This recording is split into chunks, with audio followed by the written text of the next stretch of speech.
Hola a todos, hoy veremos el papel homeostático del sistema cardiovascular y la física de este. La homeostasis es el proceso por el cual el funcionamiento del sistema cardiovascular se mantiene en un nivel de eficiencia funcional adecuado a las condiciones que cada conducta requiere. El sistema está formado por el corazón y los vasos sanguíneos, y su tarea funcional es asegurar la circulación óptima de la sangre en los diferentes órganos del cuerpo. Existen tres compartimientos de flujos acuosos, los cuales son intracelular, intersticial y de plasma, y en conjunto son agua corporal total. El líquido intersticial es el ambiente inmediato de cada célula. Estas células deben dirigir y liberar sus productos dentro del líquido intersticial, por tanto, el bienestar de las células individuales depende mucho de los mecanismos homeostáticos que regulan la composición de este líquido, y esto se logra por la exposición continua del líquido intersticial al líquido plasmático circulante fresco. Las sustancias se transportan entre las células y el plasma en los vasos capilares, dentro de los órganos, por medio del proceso de difusión. Este transporte ocurre en distancias pequeñas extremas. En tales distancias microscópicas, la difusión es un proceso muy rápido que mueve grandes cantidades de material. Sin embargo, este procedimiento es un mecanismo muy deficiente para mover las sustancias desde los capilares de un órgano, como los pulmones, hasta los capilares de otro órgano, que puede estar a 1 metro o más de distancia. En consecuencia, las sustancias son transportadas entre los órganos por el proceso de convección, es decir, se mueven junto con el flujo sanguíneo, ya sea porque están disueltas o, de lo contrario, las contiene la sangre.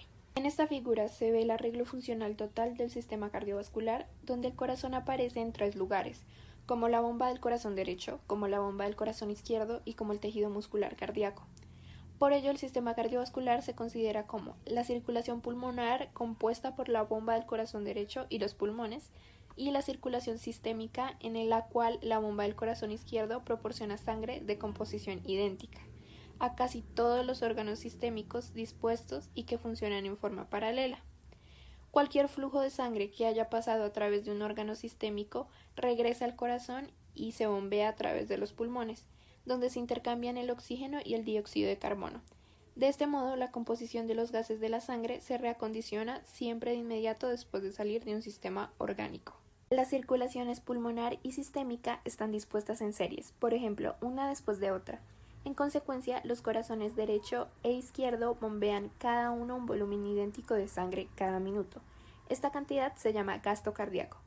Además de los pulmones, hay muchos órganos sistémicos que también sirven para reacondicionar la composición de la sangre, aunque el sistema de circuitos excluye hacerlo cada vez que la sangre completa un circuito. Dentro de estos órganos encontramos a los riñones, los cuales continuamente ajustan la composición de los electrolitos de la sangre que pasa a través de ellos. Por otra parte, en órganos como el cerebro, el músculo cardíaco y los músculos esqueléticos, la sangre fluye solo para proveer las necesidades metabólicas del tejido. Sin embargo, proporcionar un flujo sanguíneo adecuado al cerebro y al músculo cardíaco es una elevada prioridad en la operación total del sistema cardiovascular. Continuemos con la física básica del flujo sanguíneo.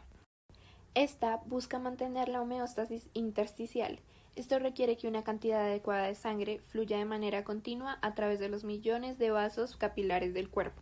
Es así que el sistema cardiovascular se ajusta de manera continua en cuanto a la magnitud del gasto cardíaco y la distribución del gasto en las diferentes partes del cuerpo en las que ocurren estos cambios.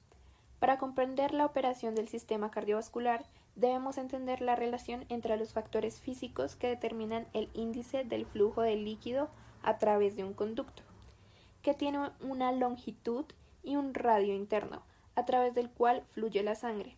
El líquido pasa por el conducto solo cuando las presiones en el líquido en los extremos de la entrada y salida son desiguales.